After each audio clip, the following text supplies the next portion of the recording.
Hi hello. இன்றைக்கி Sunday special எங்கள் வீட்டில் சிக்கன் தான்.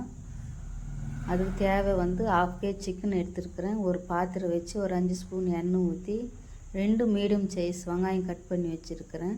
வெங்காயத்தையும் எண்ணெயில் போட்டு நல்லா வதங்க பிற்பாடு ஒரு கொத்து கருவேப்பிலை போட்டு நல்லா வதக்கி எடுத்துக்கலாம். 2 மீடியம் சைஸ் தக்காளி கட் பண்ணி வச்சுருக்கிறேன். நல்லா பழுத்து தக்காளி அதுவும் அதில் சேர்த்துக்கலாம். எண்ணெயில் ஒரே ஒரு பச்சை மிளகா.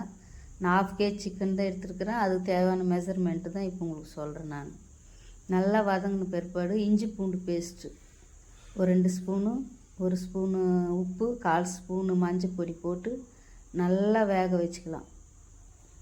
நல்லா வெந்த பிற்பாடு எண்ணெயிலே நல்லா தக்காளி வதங்கிடணும்.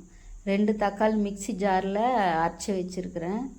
அந்த 2 தக்காளி அதில் ஊற்றிக்கலாம். 2 தக்காளி எண்ணெயில் போட்டேன். 2 தக்காளி மிக்சி ஜாரில் அரைச்சி வச்சு, ஏன்னா குழம்பு நல்லா திக்காக நல்லா கிடைக்கும். கிரேவி நல்லா வதங்கின பிற்பாடு தேவையான அளவுக்கு மிளகாத்தூள் போட்டுக்கலாம். ஒரு 2 ஸ்பூன் மிளகாத்தூள் போட்டு மூடி வச்சிடலாம்.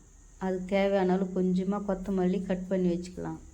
இப்போ பார்த்தோம்னா மசாலா நல்லா வெந்து வந்திருக்கும். இப்போது கட் பண்ணி கழுவி வச்சுருக்கிற சிக்கனை போட்டுக்கலாம். மசாலாவில் நல்லா வேகிறதுக்காக மசாலாவில் போட்டு பெரட்டி கொஞ்ச நேரம் மூடி வச்சிடலாம். மூடின பிற்பாடு பார்த்தோம்னா நல்லா சிக்கனு கிரேவியோடு வெந்து வந்திருக்கும்.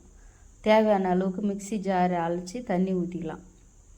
தண்ணி ஊற்றி நல்லா மூடி போட்டு உப்பு செக் பண்ணிக்கணும். இப்போ உப்பு போட்டு நல்லா மூடி போட்டு கலந்துட்டு மூடி வச்சிடலாம். பார்த்தோம்னா சூப்பரான கிரேவி ரெடிங்க. அது மேலே அப்படியே தூவிக்கலாம் கொத்தமல்லி. சூப்பராக ரெடி ஆயிடுச்சுங்க. சாப்பாட்டுக்கு, டிஃபனுக்கு, சப்பாத்திக்கெல்லாம் நல்லாயிருக்கும். உங்கள் வீட்டில் சண்டே என்ன செஞ்சீங்கன்னு எனக்கு கமெண்ட் பண்ணுங்கள். நாளைக்கு இன்னொரு வீடியோவில் பார்க்கலாம். பாய்.